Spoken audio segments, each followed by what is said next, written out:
Hello there, fellow nerds. There will be spoilers for episode 4 of Ahsoka. You've been warned. Oh my goodness, guys, I think my brain is melting. You sure you've clicked away if you're not ready for spoilers? Okay, you've been warned. Ahsoka and Anakin. As soon as that scene was over, I found myself on the floor moaning, and the first comprehensible words I remember saying to the people I was watching with were, "Guys, I think I broke a circuit. Like I was a droid or something." The Clone Wars is up there with the original trilogy for me, and my love of that version of Anakin Skywalker has rarely been matched by anything else in Star Wars. Now, this is kind of him. It gave me a bit of whiplash to hear Hayden Christensen say snips, and I guess we'll see how faithful they are to that version of him in this. But I hear Dave Filoni wrote next week's episode, and I'm learning to have more faith in that man.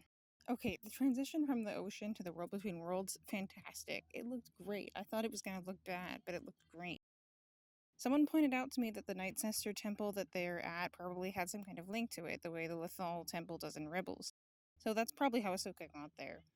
If you haven't seen Rebels, in that show, Ezra Bridger ends up in this place full of stars and walkways and portals to different times and places, and in it you hear voices from Clone Wars, Rebels, all the movies playing at once, which indicates you're in this place between all time and space. If you have seen Rebels, you may be wondering why Ahsoka ended up there after simply falling off a cliff, because Ezra and Sabine had to go through all that work of solving the puzzle picture to open the portal for Ezra to enter it. I defend that by saying that Dave Filoni said that over explaining the strangest aspects of the Force takes their mystery away, and that perhaps, like an entrance into Narnia, this is my speculation, not Dave, you don't go in the same way twice. Besides, the world between worlds has some kind of connection to the planet Mortis, where Ahsoka died and was resurrected by the daughter, and she's been inside before and came out, so maybe there are exceptions just for her. Of course, the rest of the episode was fantastic too, and I'm going to get back to Ahsoka and Anakin after I talk about that, so stick around if you want to hear my thoughts. So, lightsaber fights. Wonderful. Marok was just Marok, apparently, though I've heard some theorizing that he was a corpse reanimated with Night Sister magic, and that's why he crumbled to dust when Ahsoka killed him.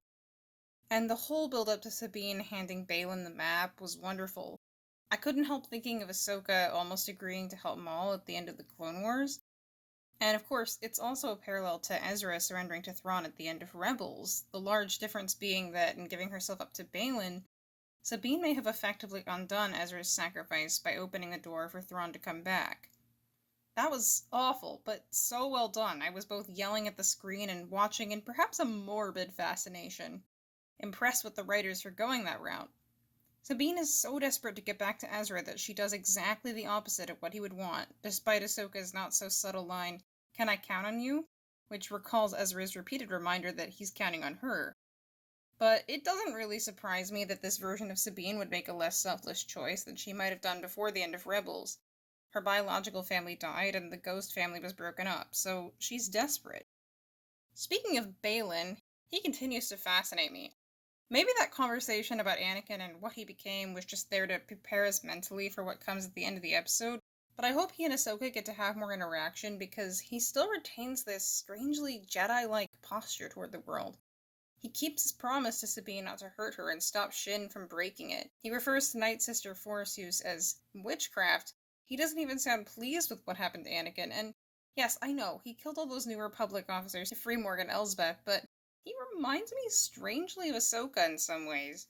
Even his comment that he lost faith a long time ago reminds me of her frustration with Jedi practices and her willingness to bend the rules.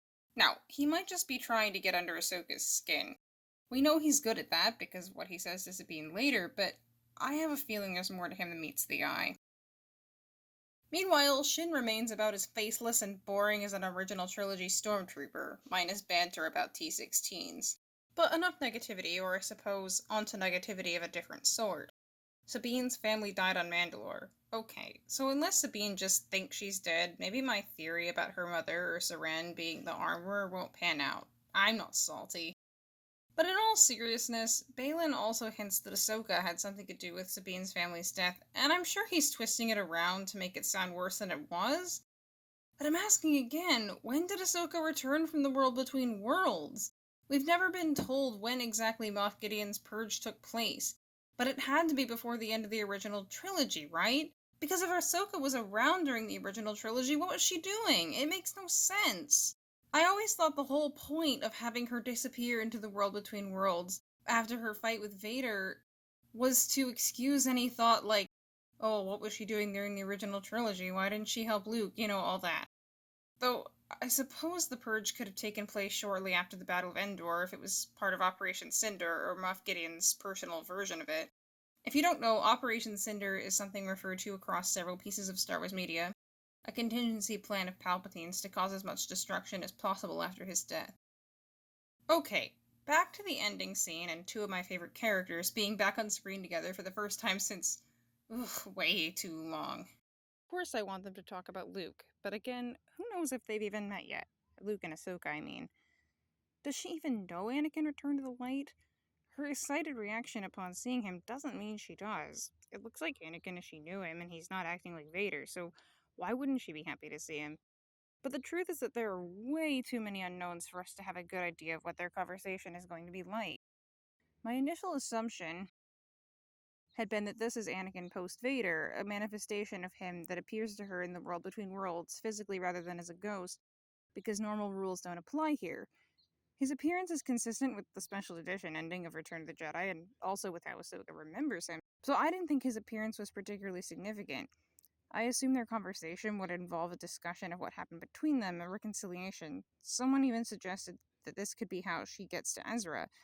Keep in mind that Ezra is the one who prevented Vader from killing Ahsoka, that Ezra saved her by taking her into the world between worlds. So what if Anakin were to say something like, I'm so glad he saved you and it's time to return the favor, and takes her to a portal that takes her to Ezra at the right time to help him and Sabine, and I love that idea.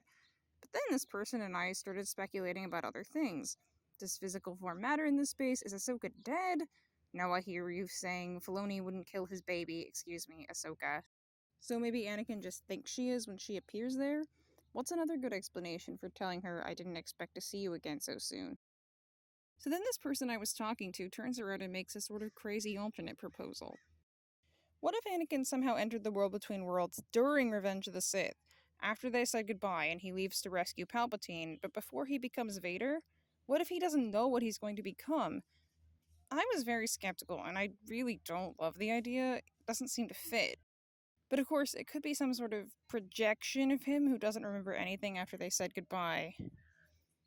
I really hope those things are not the case, that she remembers and he doesn't. I hope he remembers he killed Obi-Wan and tried to kill her, because that's a completely different conversation. It sounds a bit morbid, but hey, this is Filoni. This is Sky Guy and Snips reunited. I signed up to get my heart ripped out. So, this is a bit unusual, but I've had a couple of conversations since writing and recording the rest of this video, and I'm going to add in a few things before signing off here. One, apparently if you live in certain large cities, you can go see episode 5 as a theatrical release next Tuesday. Sadly, this will not be available for most of us, but it's still cool. 2, I did a second pass through the episode with another friend, and she pointed out that Anakin doesn't have the scar he would otherwise, given his Clone Wars and Revenge of the Sith appearance.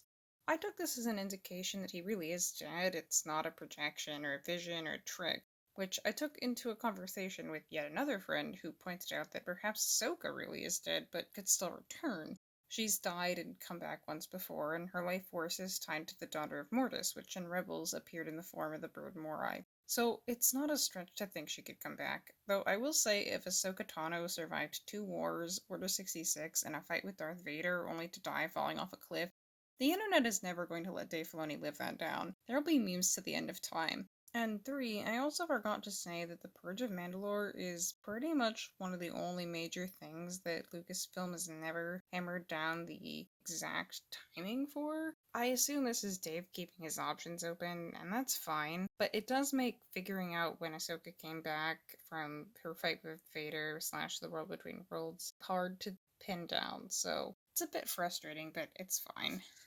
Also, I apologize for the audio. I had to record this on 2 different phones, and for part of it, I was outside before work because small-time YouTubers still have day jobs, and by the end of the day, I was too impatient to go back and record the whole thing again.